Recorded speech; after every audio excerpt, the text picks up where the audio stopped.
So here's the thing with an assessment with a postpartum potential candidate.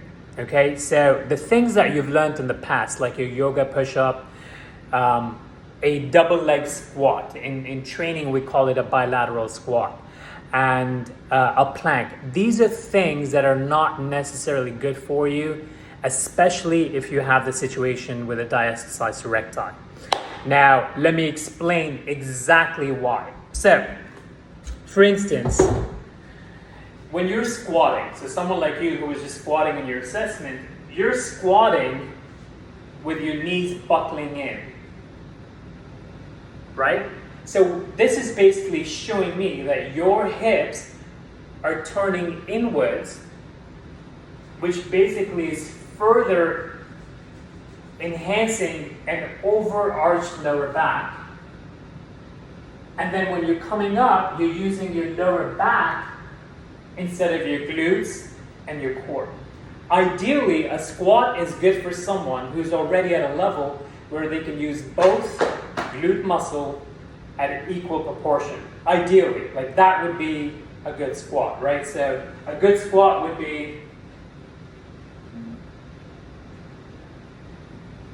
right? It's the equal hip. So once again, look at my back. You're going to see, try to see if I'm not deviating in my back, right?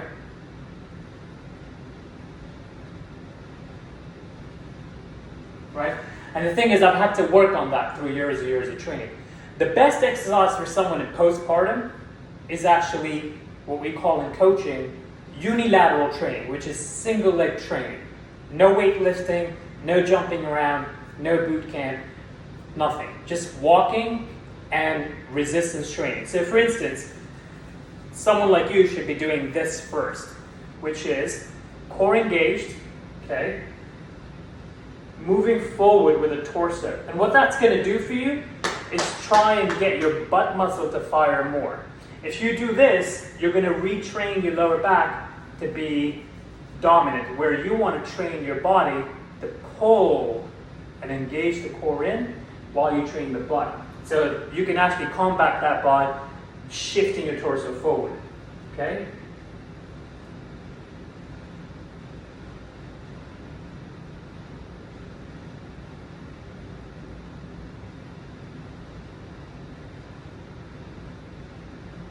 And that's basically firing up my glute muscle, and it's training my core, specifically this part of my core, which is a transverse abdominis. Basically, it just means the waist muscle, which we need to retrain back in to improve that, or undo that diastasis recti, right?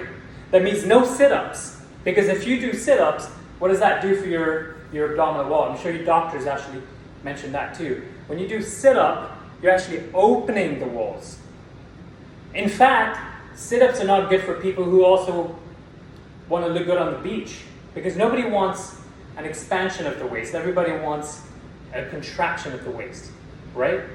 The second thing that I want you to do is cut out any yoga or regular push-ups. The problem with yoga push-ups is two things. One, they're too narrow. Anytime you do a narrow push-up, you're basically going to use your neck, your stressed out muscle. I mean, you sit behind a desk working on the computer for your profession. Why the hell would you want to do more of this? It doesn't make sense to me, right? So what you want to do is go with your hands outside the mat. So you see how the mat is here? You're going to go outside the mat. Then you're going to cross your legs. So I'll give you a side profile. Cross your legs. Now, more important for diastasis recti is before you start doing the strength training for your upper body, I need you to once again train your brain to do this. That means you're engaging the waist. Now watch this.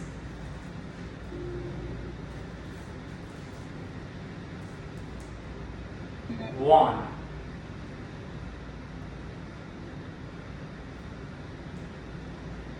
2. 1. 2. So that has 3 benefits for postpartum training. Number 1, I can instantly feel that I'm more engaged in my core because I'm actually paying attention to it. Second, I'm training my core to be neutral instead of arching my lower back. Does that make sense? Mm-hmm. Yes. Third, did you notice how I did my push-ups very slow on the way down and very slow on the way up? It's a proven science that if you do slow, focused, with the purpose of activating the right muscles, like your chest muscles, your arm muscles, your core muscles, and get them stronger, and do them really slow, your metabolism goes up. It's a proven point. We call that negative training in fitness, also known as eccentric training.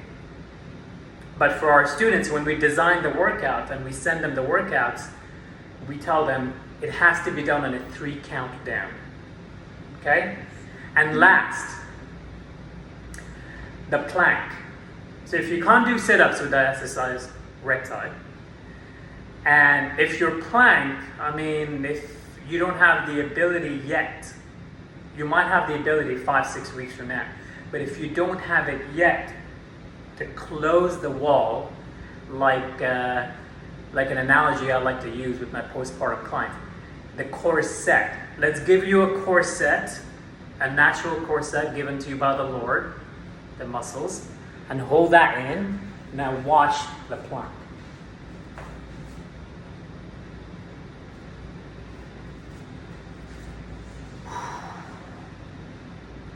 Can you tell the difference between the way I did my plank and between the way you did your plank? Your back is more arched. My legs? Your back? Upper back. Yes. Yeah. It's because I'm engaging. This is called flexion. This is called extension. Where are you more dominant? Engagement here or hyperextension? Where is your weakness?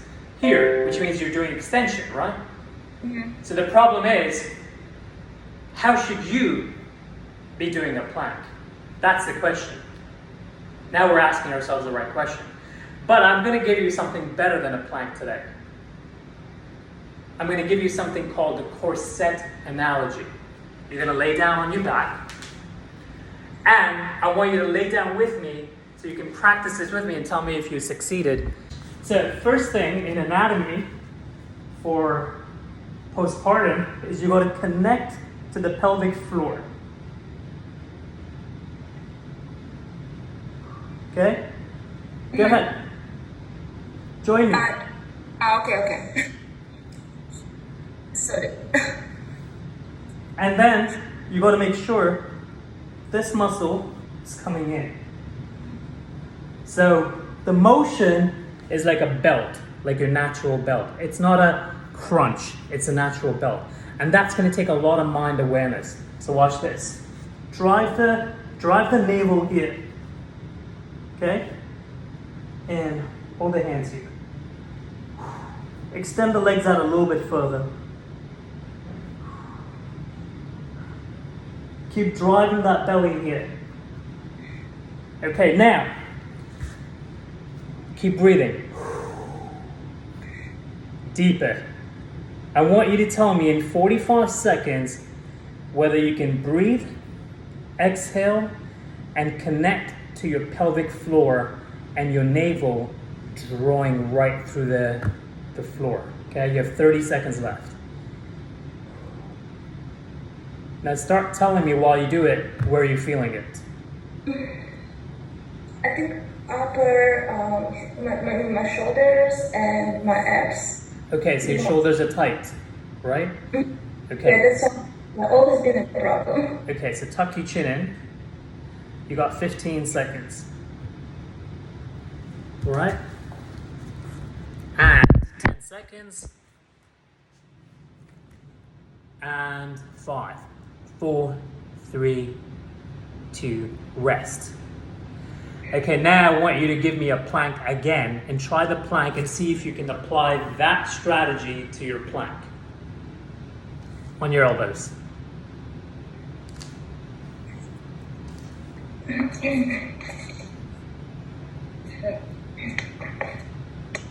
On your elbows. On your Sorry? elbows. Yeah. Yeah? Now pull the belly in, navel, and breathe.